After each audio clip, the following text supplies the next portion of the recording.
Bismillahirrahmanirrahim. Alhamdulillahi rabbil alamin. Wa bihi nasta'in ala umurid dunya waddin.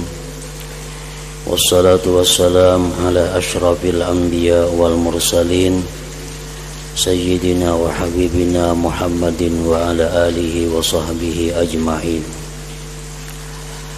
Qala al-musannif al-imam hujjatul islam Abu Hamid Muhammad bin Muhammad al-Ghazali rahimahullah wa nafa'ana bi'ulumihi fid darain.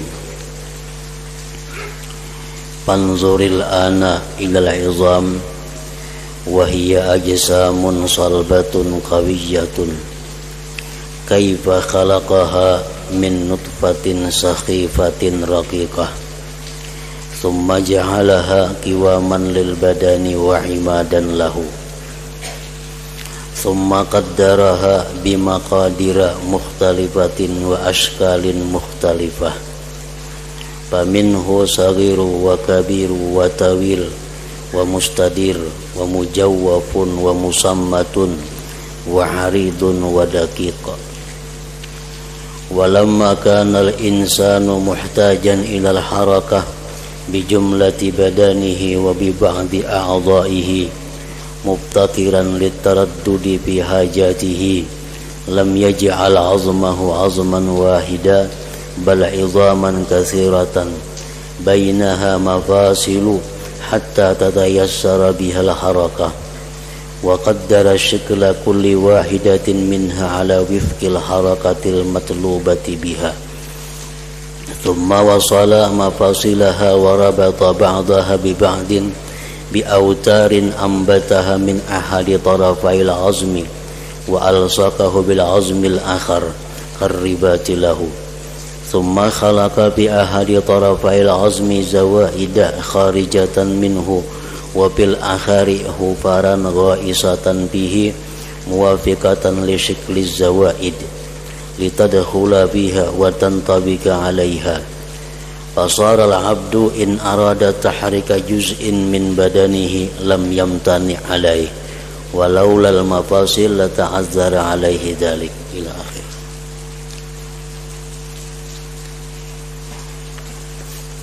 Makna daripada kalamul Imam Al-Ghazali rahimahullah, maka perhatikanlah sekarang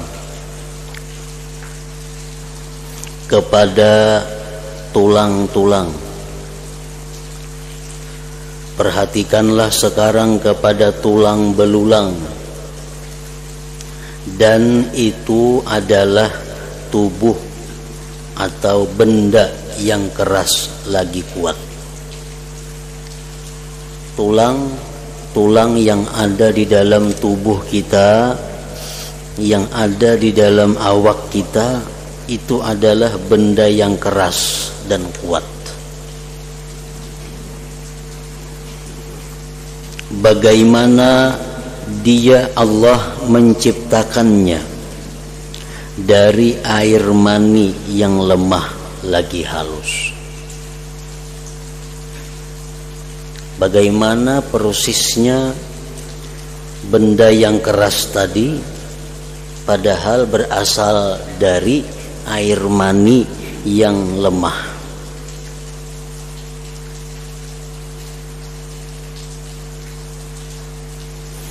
Kemudian dia Allah menjadikannya tulang-tulang tadi tiang bagi badan.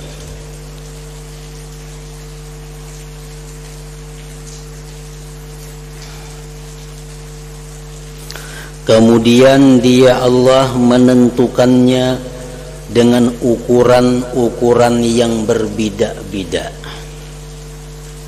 dan bentuk-bentuk yang bermacam-macam. Maka di antaranya tulang-tulang di dalam tubuh kita ini ada yang kecil, yang besar, yang panjang, yang bulat, yang berlubang, yang tidak berlubang, yang lebar, dan yang halus.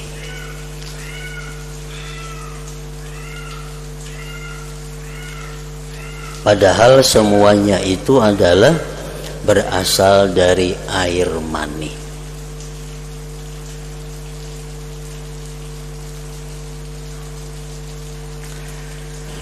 Nah, ketika manusia itu memerlukan kepada gerakan dengan seluruh badannya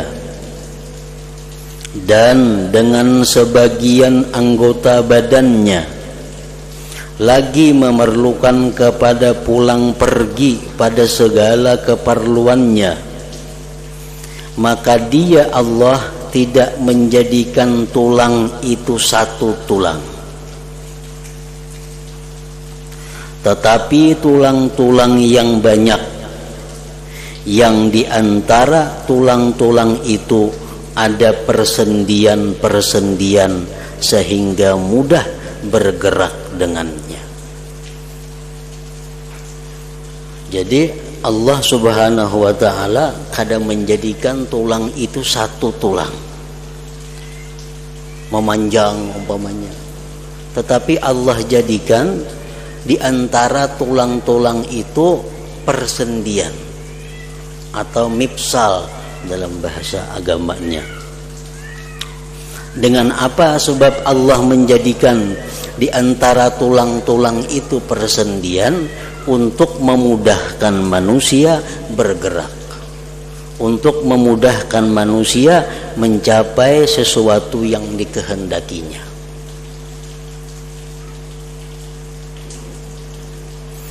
Rasulullah sallallahu alaihi wasallam menyatakan dalam sebuah hadis, khuliqal insanu ala sittina wa thalathimi'ati mifsal. Diciptakan manusia itu atas 360 persendian. Ini di dalam tubuh kita ada tulang, dan di antara tulang-tulang dalam tubuh itu Allah ciptakan 360 persendian. Macam kita ambil contoh di jari umpamanya. Nah, di jari ini sekali persendian, 2 buting persendian, 3 persendian. Jadi jari telunjuk ini 3 sudah persendiannya. Nah, ini ngarannya adalah mifsal. Allah jadikan ini supaya memudahkan kita untuk memperbuat apa yang kita perlukan. Nah, coba kadadan itu, kadada persendian rata nah macam ini. Makan kada kawa, kalau makan nangka ini. Nah, Allah ulahkan persendian supaya kawa. Jadi ujar Nabi kita, di dalam tubuh itu ada 360 persendian. Lalu sambungan hadis tadi, ala kulli mifsalin sadaqatun. Atas tiap-tiap persendian itu sedekah. Artinya apa? Bahwa setiap persendian-persendian yang ada di dalam tubuh kita itu menuntut kepada kita untuk disedekahi.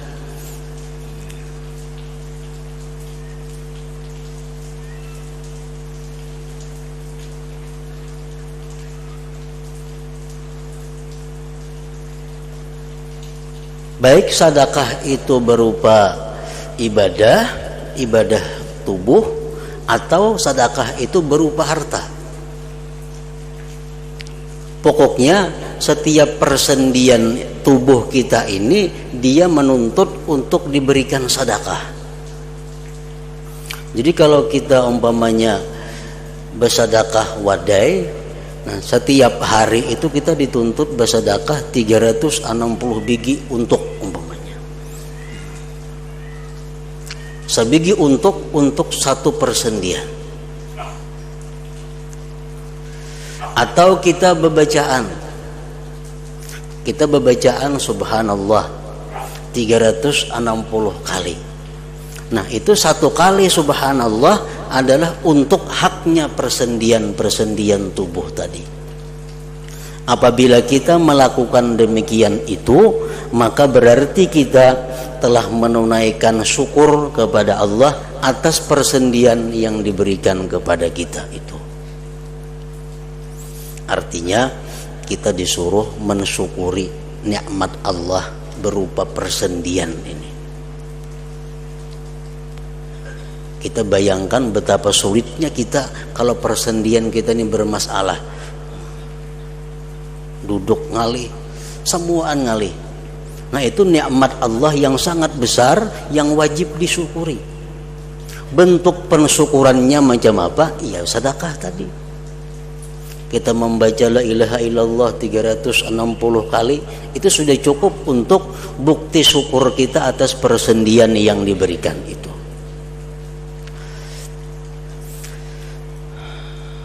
Ala kulli mifsalin sadaqah, atas tiap-tiap persendian itu sadaqah.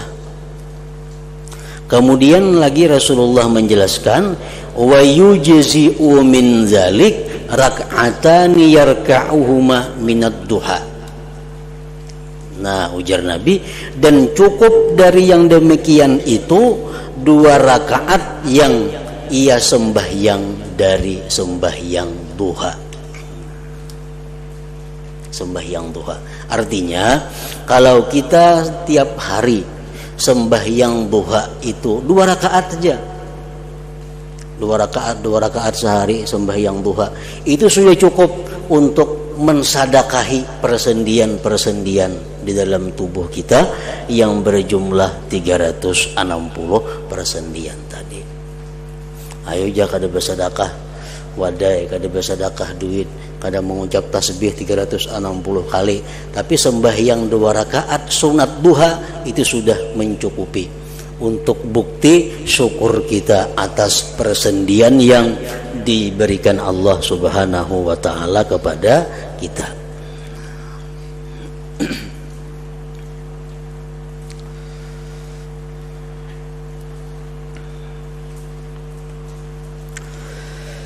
Dan dia menentukan bentuk setiap masing-masing daripadanya sesuai atas gerakan yang diminta.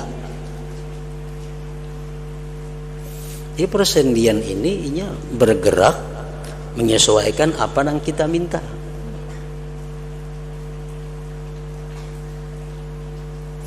Kemudian dia Allah menyambung persendian-persendiannya dan mengikatkan sebagiannya dengan sebagian yang lain dengan tali-tali yang ditumbuhkan dari salah 1-2 tepi tulang, dan dia Allah meletakkannya dengan tulang yang lain seperti ikatan baginya. Kemudian dia Allah menciptakan pada salah satu dari 2 tepi tulang akan tambahan-tambahan yang keluar darinya, dan pada tepi yang lain akan lubang yang dalam padanya yang sesuai dengan bentuk tambahan-tambahan itu, agar ia masuk padanya dan bersesuaian atasnya. Maka jadilah seorang hamba kalau hendak menggerakkan bagian dari badannya niscaya tidak tercegah, dan jikalau tidak ada persendian-persendian niscaya yang demikian itu sukar atasnya manusia tadi. Nah, jadi kita disuruh memikirkan itu, bagaimana Allah menciptakan tulang-tulang berasal daripada air mani. Kemudian Allah bukan hanya menciptakan 1 tulang, tapi berbagai macam jenis tulang, berbagai macam jenis ukurannya. Dan lagi Allah Subhanahu wa taala bagaimana menciptakan di antara tulang-tulang itu persendian untuk memudahkan kita bergerak melakukan sesuatu keperluan. Dalam suratul Waqiah, Allah Subhanahu wa taala mengajarkan kepada manusia, bahwa apabila kita tafakkur, memikirkan tentang keajaiban, kehebatan ciptaan Allah Subhanahu wa ta'ala, maka Allah memerintahkan kepada kita fasabbih bismi rabbikal azim. Seperti umpamanya dalam suratul Waqiah, afara'aitum ma tumnun a antum takhluqunahu am nahnul khaliqun. Allah bertanya, apakah pendapat kamu, ujar Tuhan, tentang mani yang ada pada kamu? Apakah air mani itu ciptaan kamu atau kami yang menciptakan mani itu? Nah, ujung-ujungnya fasabbih bismi rabbikal azim, maka bertasbihlah engkau kepada Tuhan. Nah, jadi apabila kita tafakkur tentang apa yang ada di dalam tubuh kita daripada ciptaan Allah Subhanahu wa ta'ala, maka karena akhirnya tafakkur kita itu mengeluarkan satu ungkapan kalimat subhanallah. Itu disuruh Allah seperti itu. Jadi kalimat subhanallah yang keluar dari mulut kita, tapi berasal kalimat itu dari satu proses tafakkur, maka kalimat subhanallah itu mempunyai pahala yang sangat besar ketimbang kita mengucap subhanallah tapi kada didahului oleh tafakkur. Kadang-kadang kita subhanallah, subhanallah, subhanallah, subhanallah, tapi asalnya kada ada.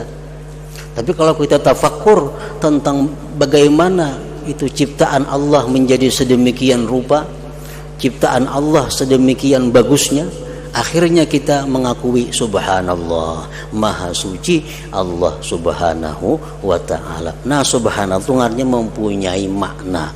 Subhanallah itu mempunyai isi.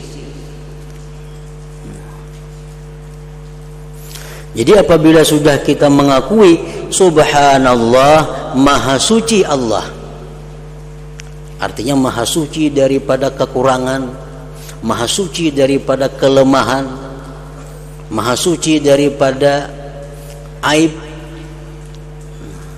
otomatis ungkapan kalimat berikutnya adalah alhamdulillah, segala puji itu bagi Allah.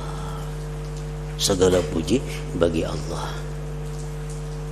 Alhamdulillah. Lillah itu ujar ulama nahwu mengatakan lamnya lil istihqaq. Artinya segala puji itu hanya adalah berhak untuk Allah. Ini sesudah kita mengucap subhanallah, maha suci Allah, otomatis ucapan berikutnya alhamdulillah. Alhamdulillah. Puji hanya untuk Allah. Kenapa pujian itu hanya untuk Allah? Nah, sambungan kalimat berikutnya adalah la ilaha illallah, tidak ada Tuhan selain Allah. Karena Tuhan hanya Allah. Jadi yang dipuji cuma Allah semata. Nah, sesudah kita meyakini yang demikian, baru lahir ungkapan dari mulut kita, Allahu Akbar, Allah itu maha besar. Allah itu maha besar, artinya kadakawa dijelaskan lagi, kadakawa diperinci lagi bagaimana kehebatannya, bagaimana keajaiban ciptaannya itu.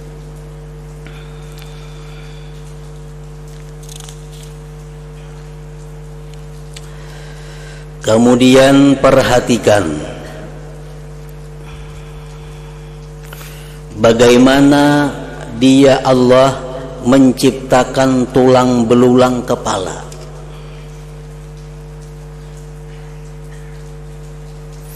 Dan bagaimana Dia mengumpulkannya dan menyusunnya. Dan sungguh Dia Allah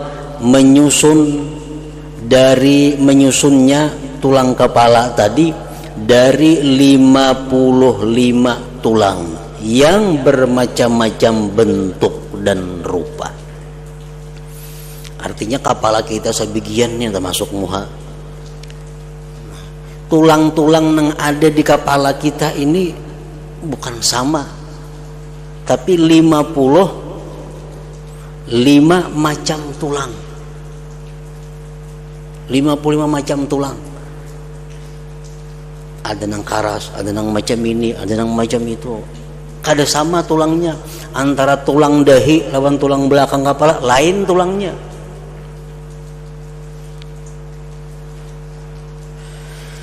Nah, lalu dia Allah menyusun sebagiannya kepada sebagian yang lain, di mana dengannya pula kepala sama seperti yang kamu lihat. Maka di antaranya ada 6 yang tertentu bagi tempurung kepala, 14 bagi tulang rahang atas, 2 bagi tulang rahang bawah, dan sisanya adalah gigi-gigi. Gigi ini kita kira sama samuaan, padahal lain-lain. Tulang gigi ini kita kira sama aja samuaan, padahal tulang gigi nang sebut kada sama. Sebagiannya ada yang libar yang pantas untuk menumbuk, sebagiannya adalah tajam yang pantas untuk memotong, yaitu gigi taring, gigi geraham, dan gigi depan.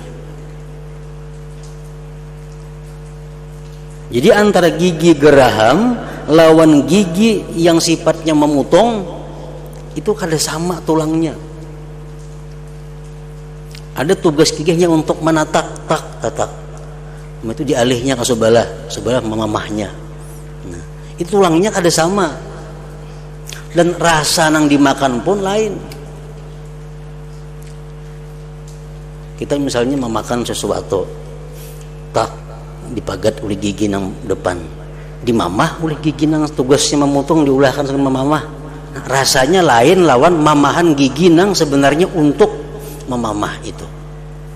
Kada sama rasanya. Kenapa? Karena tulangnya lain. Nah, itu keajaiban daripada ciptaan Allah Subhanahu wa ta'ala.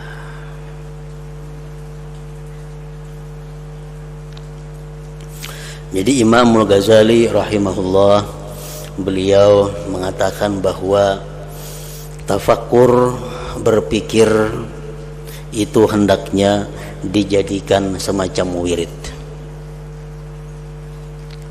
Tafakkur itu hendaknya dijadikan wirid.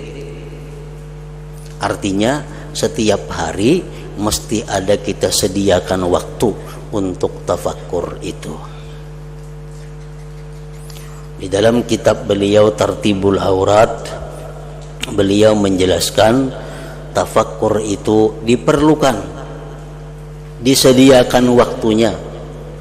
Alangkah baiknya sesudah selesai sembahyang 5 waktu.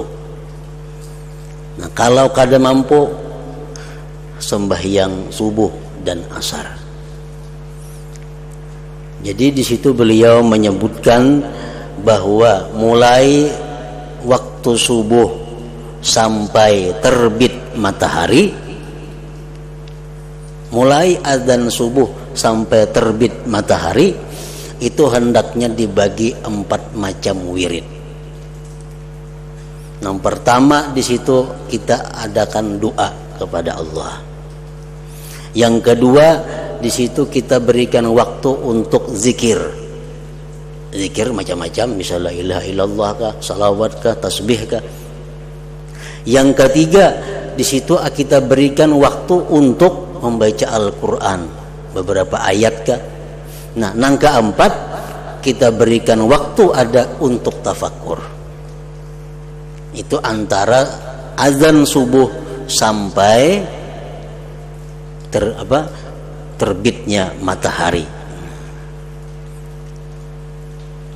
Jadi itu waktu ada lawas waktunya. Anggaplah misalnya mulai jam 5 kurang seperempat sampai pukul 6. Nah, itu waktu kita bagi 4. Kita di situ ada berdoa, kita di situ ada berzikir, kita di situ ada membaca Al-Qur'an, dan jangan lupa di situ ada tafakkur. Nah, apa yang ditafakkurkan, yang dipikirkan, tasarah aja apa kan dipikirkan. Nang penting ujung-ujungnya itu adalah merasakan keagungan, kebesaran Allah Subhanahu wa taala. Atau tafakur apa aja yang ujung-ujungnya merasakan bahwa diriku ini sangat hina, sangat lemah, sangat banyak mempunyai kesalahan. Yang ketiga, atau tafakur yang ujung-ujungnya itu adalah membuat kita takut kepada Allah Subhanahu wa taala dan menghadapi hari kiamat. Nah, apa kadang dipikirkan, tapi ujung-ujungnya takutan lawan mati. Nah, apa kadang dipikirkan, tapi akhir daripadanya adalah mengakui bahwa aku banyak dosa, aku hamba yang lemah, aku hamba yang hina, yang selalu perlu kepada pertolongan Allah. Atau kita berpikir apa aja, tapi ujungnya adalah mengakui kehebatan dan kebesaran Allah Subhanahu wa taala.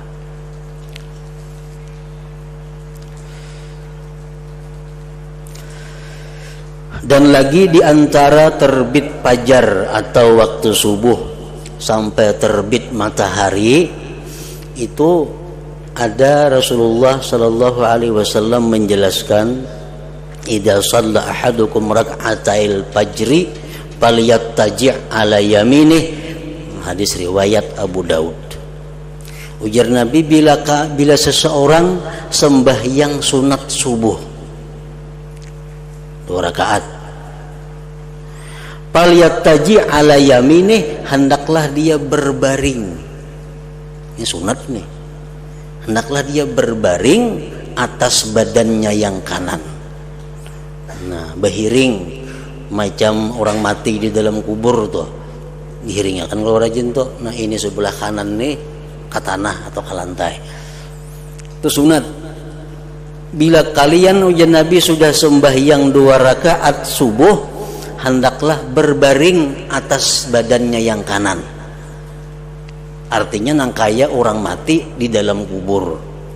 Nah, jadi kita disuruh itu berbaring, berhiring, anggota badan bagian muka ini menghadap kiblat. Nah, ngapa berbaring tujuannya? Kenapa disuruh berbaring?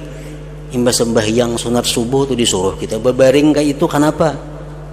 Imam Ramli mengatakan dalam kitabnya An-Nihayah, wala'alla min hikmatihi annahu yatazakkaru bidzalik daj'atal qabr.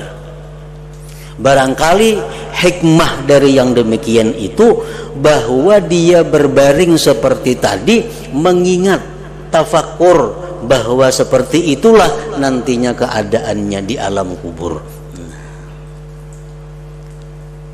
Ini tafakur.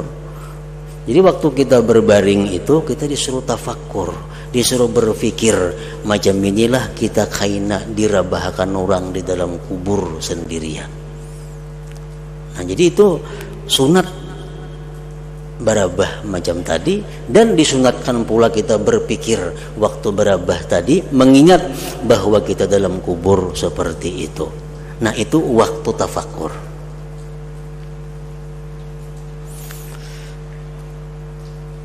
Jadi wirid bukan hanya Quran sajus sehari, wirid bukan hanya salawat 1000 sehari, wirid bukan hanya zikir 1000 sehari, tapi yang lebih penting lagi adalah wirid itu tafakur, karena itu yang paling besar pahalanya.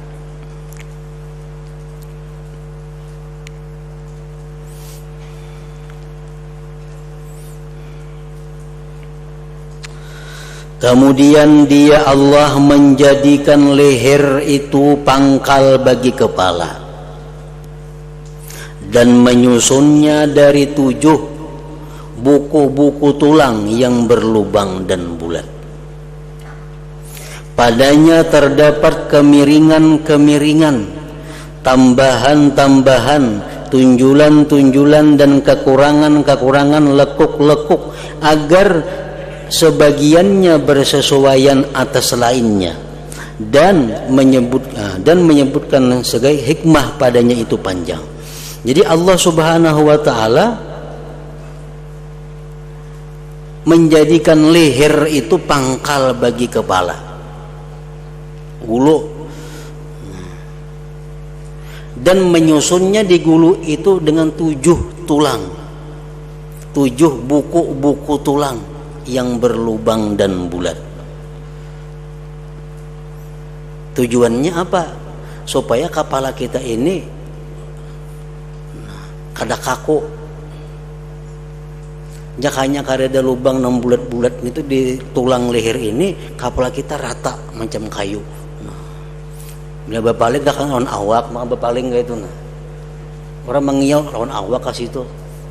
Tapi diciptakan Allah tulang leher ini berlubang-lubang, nah sehingga memudahkan kita berpaling tanpa memalingkan awak. Nah itu salah satu di antara rahasia ciptaan Allah. Dan menyebutkan segi hikmah padanya itu panjang. Apa rahasianya macam itu panjang? Macam jeriji umpamanya, Allah menciptakan jeriji manusia macam ini. Ini pasti ada rahasianya. Kenapa kada rata semuaan? Rata apa nang kayak ini nah? Kenapa nang kayak ini tak handap? Ini tak panjang dikit, panjang lagi, handap lagi, handap lagi. Ini semua ini ada rahasia, ada hikmah yang diketahui oleh Allah Subhanahu wa ta'ala.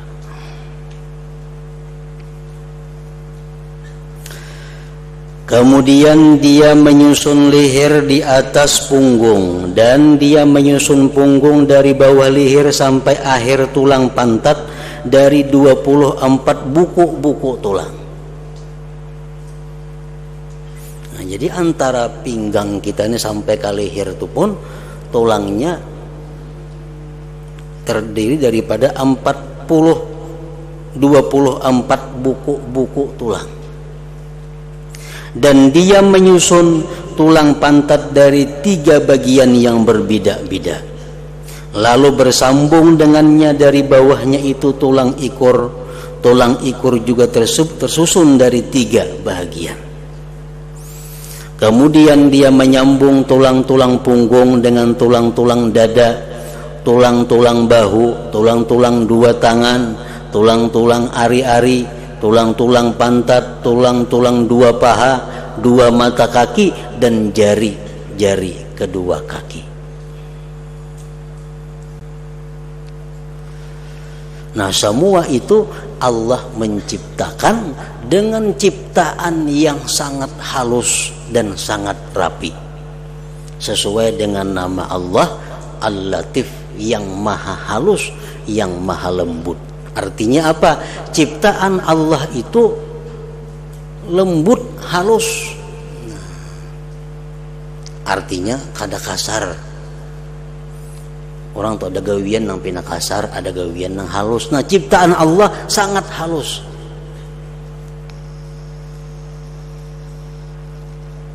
Macam gigi tadi, kalau dilihat sekilas sama tulang-tulangnya, tapi kalau diteliti maka gigi itu berlain-lain tulangnya.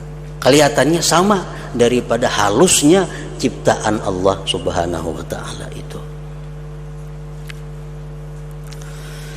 Maka kita tidak akan memanjangkan menyebut bilangan yang demikian itu. Dan semua bilangan tulang belulang pada badan manusia adalah 248 tulang. Selain tulang-tulang yang kecil diliputi dengan celah-celah persendian. Maka perhatikanlah bagaimana dia menciptakan semua yang demikian itu dari air mani yang lemah lagi halus.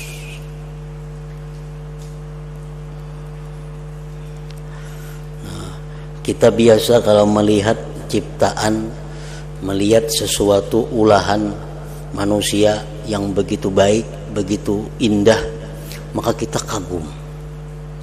Dan kita bertakun, itu ulahan mana? Melihat rubut umpamanya, rubut bisa berjalan, rubut bisa menyorong banyu. Kita kagum melihat rubut itu. Dan kita bertakun, ulahan siapa itu? Padahal rubut itu dibanding manusia kada napa-napanya. Disipakin rabah rubut itu. Tadi kita kagum dengan robot itu, luar biasa kagumnya. Padahal diri kita sendiri sangat hebat daripada robot itu. Tapi kita kadang memikirkan siapa yang menciptakan diri kita ini.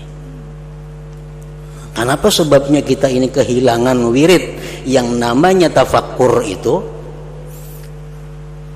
Sedikit orang, sedikit manusia yang menjadikan tafakkur sebagai wirid hariannya. Kenapa sebabnya? Ya mungkin karena keterangan minggu dahulu, yaitu ada 10 sebab yang menyebabkan orang itu terhindar atau lalai daripada tafakkur itu. Setiap sesuatu yang besar ganjarannya dari Allah, setiap sesuatu yang sangat berharga dari Allah Subhanahu wa ta'ala, maka Allah hanya memberikan kepada orang-orang tertentu yang dicintainya. Orang-orang biasa kada akan bisa, kada akan diberi Allah. Seperti contohnya tafakkur ini. Tafakkuru sa'atin khairun min ibadati sanah. Berpikir sesaat lebih baik daripada ibadah 1 tahun. Luar biasa. Oleh karena itu Allah kadang memberikan yang luar biasa ini kepada sembarang manusia. Hanya orang-orang yang tertentu yang dapat berpikir yang tafakkur itu. Tidaklah yang dimaksud dengan menyebut bilangan tulang belulang adalah agar diketahui jumlahnya. Sesungguhnya ini adalah ilmu yang dekat yang dapat diketahui oleh para doktor dan orang-orang ahli bedah. Hanya saja maksudnya adalah agar memikirkan daripadanya pada orang yang mengaturnya dan menciptakannya. Bahwasanya bagaimana dia mentakdirkannya dan mengaturnya dan membidak-bidakkan di antara bentuk-bentuknya dan ukuran-ukurannya, dan dia menentukannya dengan ini bilangan yang tertentu. Tulang tangan sekian biji, tulang kepala sekian macam, tulang batis sekian macam, tulang jeriji sekian buting. Itu Allah menentukan yang demikian itu.